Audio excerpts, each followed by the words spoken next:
അഹങ്കാരത്തിൻ്റെ ദന്തഗോപുരങ്ങൾ തകർന്നു വീഴുന്ന ശബ്ദമാണ് ഇപ്പോൾ കേരളത്തിലെ വാർത്താ മുറികളിൽ മുഴങ്ങിക്കേൾക്കുന്നത്. ഞാൻ പിടിച്ചതാണ് മുയൽ, അതിന് കൊമ്പുകൾ 3 എന്ന് അഹങ്കരിച്ചിരുന്ന പല മാധ്യമ അതികായകന്മാരും ഇന്ന് സ്വന്തം ചാനലിൻ്റെ റേറ്റിംഗ് മീറ്ററുകളിലേക്ക് നോക്കി വിയർക്കുകയാണ്. കേരളത്തിൻ്റെ വാർത്താ മുറികളിൽ ഇപ്പോൾ നടക്കുന്നത് വെറും വാർത്താ വായനയല്ല, അവിടെ നടക്കുന്നത് അതിജീവനത്തിൻ്റെ പോരാട്ടമാണ്. കൊലകൊമ്പന്മാർ എന്ന് സ്വയം അഹങ്കരിച്ചിരുന്ന പലരും ഇന്ന് റേറ്റിംഗ് ചാർട്ടുകളിൽ കിതച്ചു വീഴുകയാണ്. കേരളത്തിൻ്റെ മാധ്യമ ചരിത്രത്തിൽ ഇന്നുവരെ കാണാത്തത്ര വലിയൊരു ട്രാൻസ്ഫർ മാർക്കറ്റിനാണ് കഴിഞ്ഞ കുറച്ചു നാളുകളായി നാം സാക്ഷ്യം വഹിച്ചുകൊണ്ടിരിക്കുന്നത്. കോടികൾ എറിഞ്ഞ് അവതാരകരെ വിലയ്ക്ക് വാങ്ങി റേറ്റിംഗ് കൂട്ടാമെന്ന മുതലാളിത്ത വ്യാമോഹങ്ങളുടെ വലിയൊരു തകർച്ചയുടെ കഥ കൂടിയാണിത്. അവതാരകരെ വില കൊടുത്തു വാങ്ങി കോടികൾ എറിഞ്ഞ് പുതിയ സാമ്രാജ്യങ്ങൾ കെട്ടിപ്പടുക്കാൻ ചിലർ ശ്രമിക്കുമ്പോൾ ജനങ്ങളുടെ പൾസ് അറിയാവുന്നവർ മാത്രം സിംഹാസനങ്ങളിൽ തുടർന്നു വരുന്നു. കഴിഞ്ഞ കുറച്ചു ദിവസങ്ങളായി കേരളത്തിലെ മാധ്യമരംഗം ചർച്ച ചെയ്തത് ഒരു വലിയ ട്രാൻസ്ഫറിനെ കുറിച്ചാണ്. റിപ്പോർട്ടർ TV-യിൽ നിന്ന് സുജയ പാർവതി പുതിയതായി തുടങ്ങിയ ബിഗ് ന്യൂസ് ചാനലിലേക്ക് പോയത് വലിയ വാർത്തയായി. ലക്ഷങ്ങളാണ് സുജയയ്ക്ക് പ്രതിഫലമായി വാഗ്ദാനം ചെയ്യപ്പെട്ടത് എന്ന റിപ്പോർട്ടുകൾ പുറത്തു വന്നു. വലിയ പ്രതീക്ഷകളോടെ, വലിയ അവകാശവാദങ്ങളോടെയാണ് അവർ ആ കസേരയിലേക്ക് മാറിയത്. എന്നാൽ ആദ്യത്തെ 2 ദിവസത്തെ ആ ചാനലിൻ്റെ പ്രകടനം കാണുമ്പോൾ ആ പ്രതീക്ഷകൾ എത്രത്തോളം നിലനിർത്താൻ അവർക്കായി എന്നതിൽ മാധ്യമ നിരീക്ഷകന്മാർക്ക് വലിയ സംശയമുണ്ട്. കേരളത്തിലെ മാധ്യമരംഗത്തെ ഏറ്റവും വലിയ ട്രാൻസ്ഫറായി പലരും ഇതിനെ വാഴ്ത്തിപ്പാടി. എന്നാൽ കളി അവിടെ തീരുന്നില്ല. സുജയയുടെ മാറ്റം വെറുമൊരു ട്രെയിലർ മാത്രമായിരുന്നു എന്നാണ് പുറത്തു വരുന്ന വിവരങ്ങൾ നമ്മളോട് പറയുന്നത്. അതിനേക്കാൾ വലിയ, കേരളത്തെ ഒന്നാകെ ഞെട്ടിക്കാൻ പോകുന്ന മറ്റൊരു വമ്പൻ ട്രാൻസ്ഫറിൻ്റെ ഞെട്ടിക്കുന്ന വിവരങ്ങളാണ് ഇപ്പോൾ അണിയറയിൽ നിന്നും പുറത്തു വരുന്നത്. ലക്ഷങ്ങളല്ല, ഒരുപക്ഷെ സങ്കല്പിക്കാൻ കഴിയുന്നതിലും അപ്പുറമുള്ള ഓഫറുകൾ. അതെ, റിപ്പോർട്ടർ TV-യുടെ കുന്തമുനയായ ഇടതുപക്ഷത്തിൻ്റെ ശബ്ദമായി മാറിക്കഴിഞ്ഞ ഡോക്ടർ അരുൺകുമാറിനെ വീണ്ടും 24 ന്യൂസിലേക്ക് തിരികെ കൊണ്ടുപോകാനുള്ള തീവ്ര ശ്രമങ്ങളാണ് കഴിഞ്ഞ കുറച്ച് നാളുകളായി നടക്കുന്നത് എന്നാണ് വിവരങ്ങൾ. എന്തുകൊണ്ടാണ് 24 ന്യൂസ് ഇത്രത്തോളം ഡെസ്പറേറ്റ് ആകുന്നത്? എന്തിനാണ് അവർ അരുൺകുമാറിന് വേണ്ടി ബലവിരിക്കുന്നത്? ഇതിൻ്റെ ഉത്തരം കിടക്കുന്നത് ബാർക്ക് റേറ്റിംഗിൻ്റെ കണക്ക് പുസ്തകങ്ങളിലാണ്. റേറ്റിംഗിൽ സമാനതകളില്ലാത്ത വൻ തകർച്ചയാണ് 24 ന്യൂസ് ഇന്ന് നേരിട്ടുകൊണ്ടിരിക്കുന്നത്. 1-2 സ്ഥാനങ്ങളിൽ ഏഷ്യാനെറ്റ് ന്യൂസിൻ്റെ സിംഹാസനത്തെ വിറപ്പിച്ചിരുന്ന ഒരു കാലം 24 ഉണ്ടായിരുന്നു. ഇന്നത് വെറുമൊരു ഓർമ്മ മാത്രമാണ്. ബാർക്ക് റേറ്റിംഗിൻ്റെ ഏറ്റവും പുതിയ കണക്കുകൾ പരിശോധിച്ചാൽ ആർക്കും ഈ തകർച്ചയുടെ ആഴം മനസ്സിലാകും.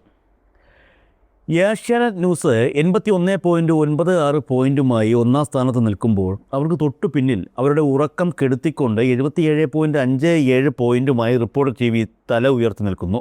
എന്നാൽ 24 ന്യൂസിൻ്റെ അവസ്ഥയോ വെറും 44.82 പോയിൻറ്റുകൾ, അതായത് റിപ്പോർട്ടർ ചാനലിനേക്കാൾ കൃത്യം 32.75 പോയിൻറ്റ് പിറകിൽ. ഇത് വെറുമൊരു വീഴ്ചയല്ല, അതൊരു കൂപ്പുകുത്തലാണ്. ഈ തകർച്ചയ്ക്കൊരു കൃത്യമായ ചരിത്രമുണ്ട്. മുൻപ് അരുൺകുമാർ 24 ന്യൂസിൽ ഉണ്ടായിരുന്ന സമയത്താണ് ആ ചാനൽ അതിൻ്റെ സുവർണകാലം കണ്ടത്. 1-ാമതും 2-ാമതുമായി അവർ നിറഞ്ഞു നിന്നു. എന്നാൽ അരുൺകുമാർ അവിടെ നിന്നും പടിയിറങ്ങിയതോടെ 24-ൻ്റെ ശനിദശ തുടങ്ങി. റിപ്പോർട്ടർ TV പുതിയ രൂപത്തിൽ, പുതിയ ഭാവത്തിൽ റീലോഞ്ച് ചെയ്യപ്പെടുകയും അതിൻ്റെ അമരക്കാരനായി അരുൺകുമാർ എത്തുകയും ചെയ്തതോടെ കളി മാറി. 24-നൊപ്പം നിന്നിരുന്ന അരുൺകുമാറിനെ കേൾക്കാൻ ആഗ്രഹിച്ചിരുന്ന വലിയൊരു പ്രേക്ഷക സമൂഹം, പ്രത്യേകിച്ച് ഇടതുപക്ഷ അനുഭാവികൾ, ഒന്നടങ്കം റിപ്പോർട്ടറിലേക്ക് ഒഴുകി. എങ്കിലും തളരാതെ റിപ്പോർട്ടറുമായി ശക്തമായ ഒരു മത്സരം കാഴ്ചവെക്കാൻ 24 ശ്രമിച്ചിരുന്നു. ആ ശ്രമങ്ങൾക്കിടയിലാണ് അവർക്ക് ഏറ്റവും വലിയ അമളി പറ്റുന്നത്.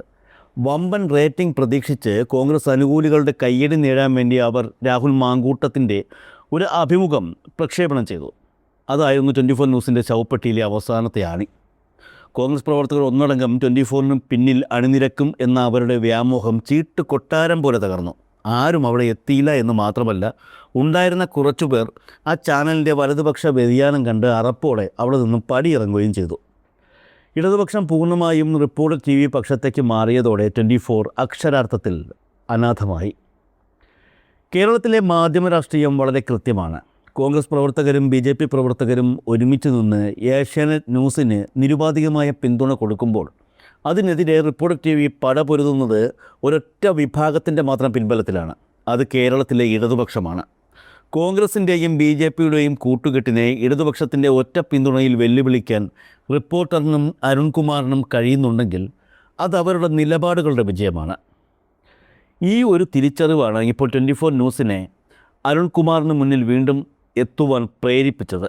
ഓർക്കണം, ഇവർ തമ്മിൽ കേവലം പ്രൊഫഷണൽ പ്രശ്നങ്ങൾ മാത്രമല്ല ഉണ്ടായിരുന്നത്. അരുൺകുമാറും 24 ചാനൽ മേധാവി ശ്രീകണ്ഠൻ നായരും തമ്മിൽ ആശയപരമായി വലിയ ഏറ്റുമുട്ടലുകൾ നടന്നിട്ടുണ്ട്. സംസ്ഥാന സ്കൂൾ കലോത്സവത്തിലെ ഭക്ഷണ വിവാദത്തിൽ പഴയിടം മോഹനൻ നമ്പൂതിരിയെ വിമർശിച്ച അരുൺകുമാറിൻ്റെ നിലപാടിനെ 24-ലൂടെ ശ്രീകണ്ഠൻ നായർ പരസ്യമായി തള്ളിപ്പറഞ്ഞിരുന്നു. റമദാൻ കാലത്ത് ചായക്കപ്പുമായി വാർത്ത വായിച്ച ശ്രീകണ്ഠൻ നായരുടെ നാടകീയതയെ അരുൺകുമാർ സോഷ്യൽ മീഡിയയിൽ പൊളിച്ചടുക്കിയതും നമ്മൾ കണ്ടതാണ്. ഈ പ്രത്യയശാസ്ത്രപരമായ ഭിന്നതകൾ നിലനിൽക്കെ തന്നെയാണ് ഗതികെട്ടാൽ പുലി പുല്ലും തിന്നുമെന്ന അവസ്ഥയിൽ 24 ന്യൂസ് അരുൺകുമാറിന് മുന്നിൽ കോടികളുടെ ഓഫറുമായി എത്തിയത്. ജിമ്മി ജെയിംസ് മീഡിയ വണ്ണിലേക്ക് പോയതും സുജയ പാർവതി ബിഗ് ന്യൂസിലേക്ക് പോയതും റേറ്റിംഗ് കൂട്ടാനുള്ള ചിലരുടെ പാഴ്ശ്രമങ്ങളായിരുന്നു. ആ സാഹചര്യം മുതലെടുത്തുകൊണ്ടാണ് 24 വലവിരിച്ചത്. സുജയ്ക്ക് നൽകിയതിനേക്കാൾ വലിയ തുക അരുൺകുമാറിന് ഓഫർ ചെയ്തു എന്നാണ് വിവരം. എന്നാൽ അരുൺകുമാറിൻ്റെ മറുപടി ഒരൊറ്റ വാക്കിലായിരുന്നു, നോ, ഞാനിപ്പോൾ 24-ലേക്ക് ഇല്ല എന്ന് അദ്ദേഹം മുഖത്തടിച്ചതുപോലെ വ്യക്തമാക്കി. എന്തുകൊണ്ടാണ് അരുൺ ആ ഓഫർ വലിച്ചെറിഞ്ഞത്? കേവലം പണത്തിനു മീതെ പറക്കുന്ന ചില മൂല്യങ്ങൾ ഉള്ളതുകൊണ്ട് മാത്രമല്ല. രാഹുൽ മാങ്കൂട്ടത്തിലിനെ വിളിച്ച് അഭിമുഖം നടത്തി ചാനലിൻ്റെ നിറം മാറ്റാൻ നോക്കിയവരോടൊപ്പം വേദി പങ്കിടാൻ ആഗ്രഹിക്കാത്തത് കൊണ്ട് തന്നെയാണ് അതെന്നാണ് അണിയറയിലെ സംസാരം. നിലപാടുകളിൽ വെള്ളം ചേർക്കാൻ അദ്ദേഹം തയ്യാറല്ലായിരുന്നു. നിരവധി സ്ത്രീകളുമായുള്ള രാഹുൽ മാങ്കൂട്ടത്തിൻ്റെ വിഷയങ്ങൾ പുറത്തു വന്ന സമയത്തൊക്കെ അതിനെതിരെ ഏറ്റവും കൂടുതൽ വാർത്താ മാധ്യമങ്ങളിലൂടെ പ്രതികരിച്ചത് അരുൺകുമാറായിരുന്നു. മാങ്കൂട്ടത്തിനെ തൊട്ടാൽ തൊട്ടവനെ തട്ടുമെന്ന് പറഞ്ഞ് നടന്ന യൂത്ത് കോൺഗ്രസ്സുകാർക്ക് മുന്നിലൂടെ അതേ മാങ്കൂട്ടത്തിനെ 2, 3, 4 പ്രാവശ്യം തൊട്ട ആളാണ് ഈ പറയുന്ന അരുൺകുമാർ. എന്നാൽ 24 ന്യൂസ് എന്താണ് കാണിച്ചത്? സെപ്റ്റിക് ടാങ്കിൽ മുങ്ങിക്കുളിച്ച് നിൽക്കുന്ന മാങ്കൂട്ടത്തിന് കുളിച്ചൊരുങ്ങി അത്തറും പൂശി നടക്കുവാനുള്ള ഒരു സാഹചര്യം സൃഷ്ടിച്ചു കൊടുത്തു.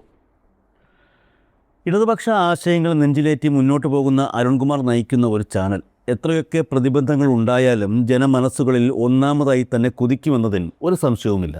കോൺഗ്രസിൻ്റെയും BJPയുടെയും സൈബർ ഇടങ്ങളിൽ നിന്ന് അരുൺകുമാറിനെതിരെ വലിയ തോതിലുള്ള വ്യക്തിഹത്യകളും വിദ്വേഷ പ്രചരണങ്ങളും ദിവസവും നടക്കുന്നുണ്ട്.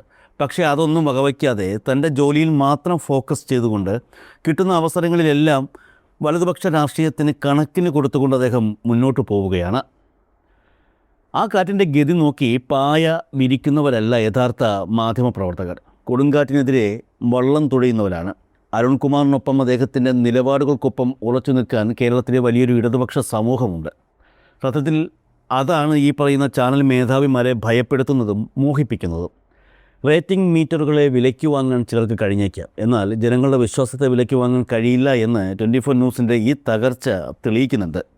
കോടികളുടെ പ്രലോഭനങ്ങൾക്കിടയിലും നിലപാടുകൾ വിൽപ്പനയ്ക്കില്ലെന്ന് പ്രഖ്യാപിച്ച അരുൺകുമാർ വീണ്ടും തെളിയിക്കുന്നത് ഒന്നു മാത്രമാണ്: ശരിയുടെ പക്ഷത്ത് നിൽക്കുന്നവർക്ക് ഒളിച്ചു വയ്ക്കാൻ ഒന്നുമില്ല, തോറ്റുകൊടുക്കാൻ മനസ്സുമില്ല.